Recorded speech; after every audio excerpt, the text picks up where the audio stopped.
right, look. We're going to go over a lesson on counterpunching. I think a few of you did this already. Right, Tommy, come here. What we're doing, guys, is we're going to practice different timings in counterpunching.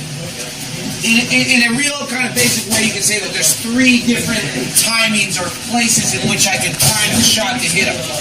So, Tommy can throw the jab at me, and I can pick the first timing, which is out-timing him and being a little bit quicker. The jab starts coming, boom, I come over the top to get to him before he gets to me, right?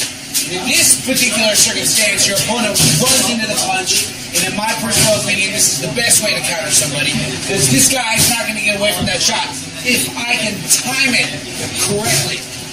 The second timing is I can use Tommy's punch to get there and maybe use some defense like my parry or a block or something like that, and then come and get him while his hand is extended but defended against via my own techniques, right? So Tommy, throw a real jab at me, bang, right? Throw a real jab at me, boom. And in that circumstance, it's in the middle, I'm waiting for him to be there. The last place in which I can counter is I can allow my guy to throw, and I can use some defense to make him miss. And as he's pulling his punch back, I can follow him on the back end, right? Maybe catch this guy being lazy, which in boxing means he's dragging his hands back too slow. So, slip, and then wait for him to start pulling it back, follow him. Slip, wait for him to start pulling it back, follow him, right? That'll be that last time. We're going to start with the first method. So let's say me and Max start boxing. Let's say Max starts throwing a jab at me. I don't want to go like this. I don't go, oh shoot, here comes the jab. Perform the defense, put my feet in position, come over the top, do this all fast enough. It's too much mental power. It's going to take too much time. What I do is I'm looking at Max, and there's nothing to hit. His guard's up, and the second he goes to hit me with the jab, boom, there's something to hit. I didn't think about a complicated technique. All I wanted to do was hit him with this right. He finally gave me the opening for it, and I went for it, and that's how I accomplished that shot. So when I counter on this first timing, I try to be aggressive in my mind. I'm trying to impose this. I'm not laying into it and then deciding what to do. I've already decided. Here comes the jab, pop! I'm waiting for that guy to come over the top. Or I'm waiting for him to jab so I come over the top. Or maybe here comes his jab, boom! And I'm coming underneath with the shot. How did I get that shot? I just did my normal technique of throwing the right hand to the body, which is changing my level, stepping in, throwing the shot. And I wanted to hit him in the body. The second he gave me the opening, I did it. I hit him in the body. You two team up. You two team up. We're going to practice specifically countering the jab with our right hand, utilizing the first timing of counterpunching, which is as he's coming out. So what can you do? You come over the top, pop, drop underneath, pop, maybe come with the upper, bang on the side. Saw how that one worked. I stepped into the side here. There's his shot comes. Watch that again. He starts coming with his jab straight. I step diagonal to throw the punch. So all 3 of these punches are delivered by walking him into the shot. Guys, start practicing that, please. That's why they call it the sweet science. It's a lot into it, right? It's not as people like just put on gloves and flop. It's the most complicated sport that there is. The most goes into boxing than any other sport.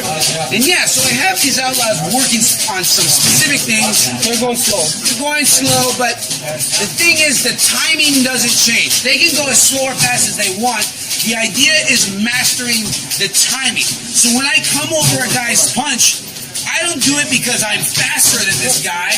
You know, we don't compare shots and my velocity's faster than his and I'm going to win that battle. No, I do it via out-timing my opponent. And that's the beauty, because I can be boxing a guy that's physically superior. I can be boxing against a guy who's just darn faster than me, but via timing, I can still have a chance to win.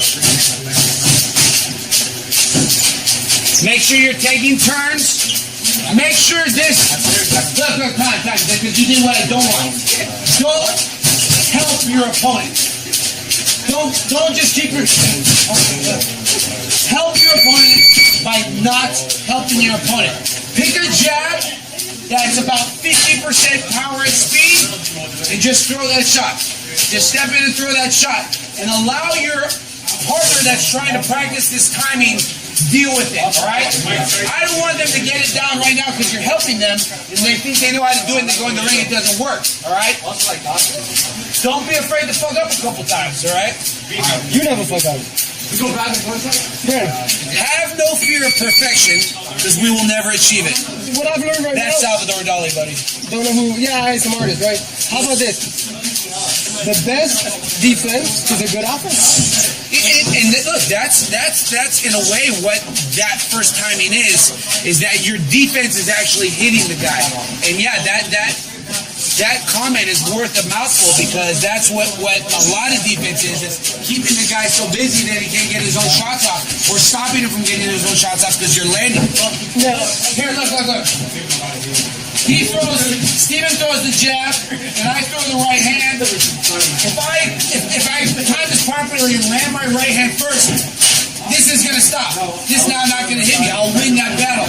But if it happens the other way, if he gets his jab off first, he's going to stop my right hand from landing. good job, Steven. Backward. Timing and distance, the lowest common denominator What do in you do if a boxing. guy's 6'1", another guy's 5'6"? Well, maybe you wouldn't come over the top, but maybe you would drop down to the body with that right hand. Maybe you could come underneath with the left uppercut. Or maybe that shot I showed you where you step out to the side and hit him with a straight. But that's why there is so many options in boxing. It's not he does this, I do that. It's he does this, I have these options, and each option is going to put you in different risk or reward realms. We didn't even talk about uppercuts and other weapons and toys. We're getting there, Elliot. One step at a time. But a great drill, how hard are they going? Like, at what point do they actually feel the punch? These guys are all beginners. They're going pretty light, just trying to get the techniques down. If I was showing you some more advanced guys, they'd be going pretty full speed, honestly. With mouthpiece and everything hit here? Yeah. The thing is, when I design a drill like this, I need the guy who's leading to commit. I need the guy who's throwing a jab to really throw the jab. Because in order to counter a guy, you need to steal his commitment. But if he doesn't commit, you can't do that. So they've been told the jab is coming. They should not get hit by it. They know it's coming. Now, the counter punch, on the other hand, I do want them to pull. Because here, Max. I want you to throw a real jab at me, trying to hit me, and pull your hand back when it's done.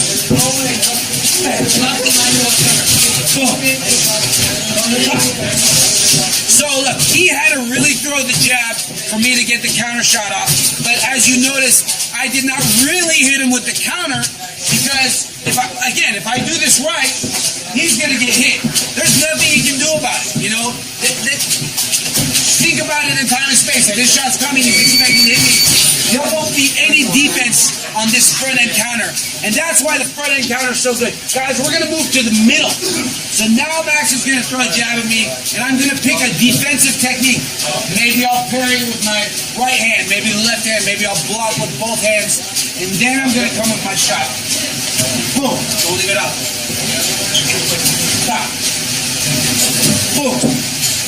So now you're catching this guy as his hand is extended. You took care of that hand with defense, and you're countering him while his hand is still extended. Don't let him get back to the guard before you get your shot off, okay? Practice that second timing, gentlemen.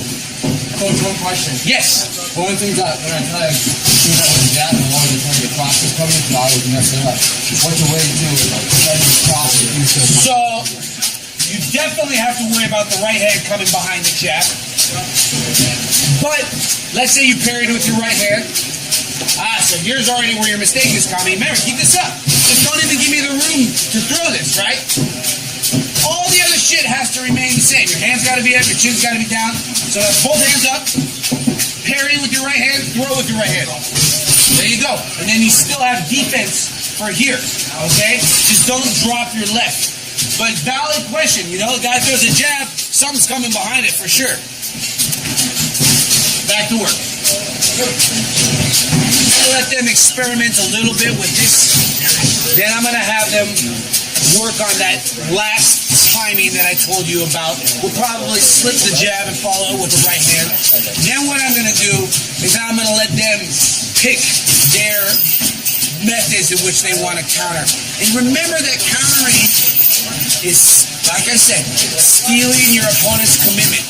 Counterpunching is not quickly doing your own move after they've already completed their move. You have to take their move. In motion. If they're back in their stance, then you're just taking turns, hitting each other. You want to steal their turn. You want every turn to be yours.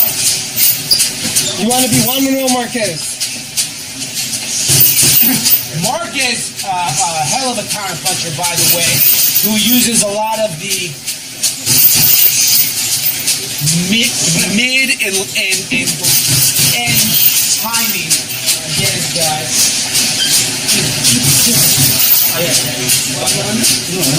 Put it up. Oh, I see.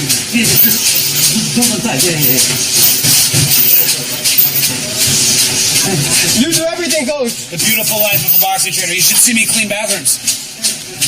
I used to work at a gym once, and that's what I did. Hey, it's life. You do what you gotta do. Hey, man, I got a job for you, Ellie.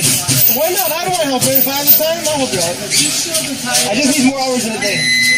Look, let's move to that last timing of counter shots. So now his jab's gonna come and I'm gonna make a miss. And as he pulls it back, I'm gonna follow him back with the shot. So now the guy misses you and tries to pull back his punch. And you're gonna follow that with your own shot. Practice there now, outlaws, please. So what are they doing right now, folks? So now they're practicing the last timing of counterpunching in which their opponent goes and misses because they performed some sort of defensive maneuver. And as they're pulling the hand back, that's when they counter.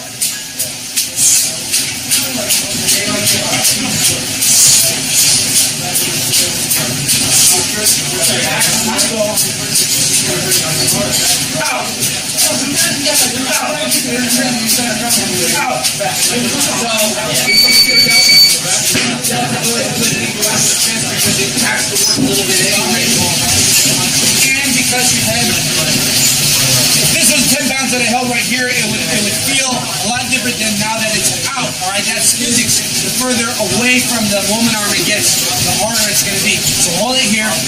Again, it's light enough for us to go with velocity, 5 of 10. You're so knowledgeable, coach. Thank you. You need to make money with it. Use it some way. Figure out how to make me a buck, I will do it.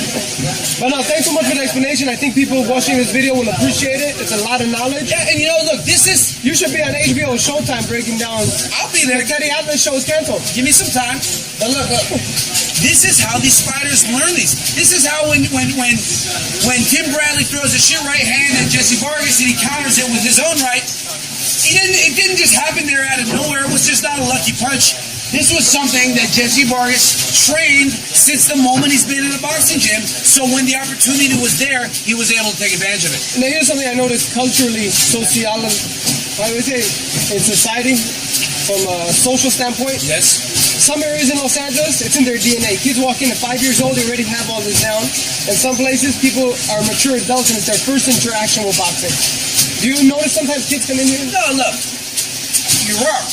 I'm wrong? That 5-year-old walks in, he gets to start his training at an age with his mind is malleable, where he can ingrain things much deeper than that adult that starts in his 20s, in his 30s, all right?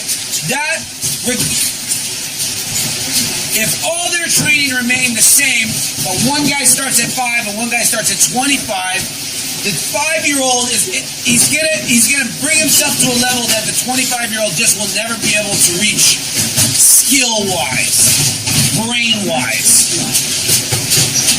Maybe not physically, but he'll never learn the skill in a way that 25-year-old will never learn that skill in a way that the 5-year-old will. You know, given that they both train for the same amount of time with the same amount of intensity. There's an old saying It's The 10,000-hour rule? no, you can't compare writing on a fresh sheet of paper than on a sheet of paper that was written and erased many times. I've never heard that, but sure. It's old. Sure. It's an old Jewish saying. Okay. It's a long time ago. Okay. But does that make sense? Like when we talk about teaching, like when you teach someone who's been taught, Maybe it clicks a little bit better in Hebrew. it does. Brandon Krause here at Outlaws, How to Counterpunch, Facebook.com, Melissa back reporting.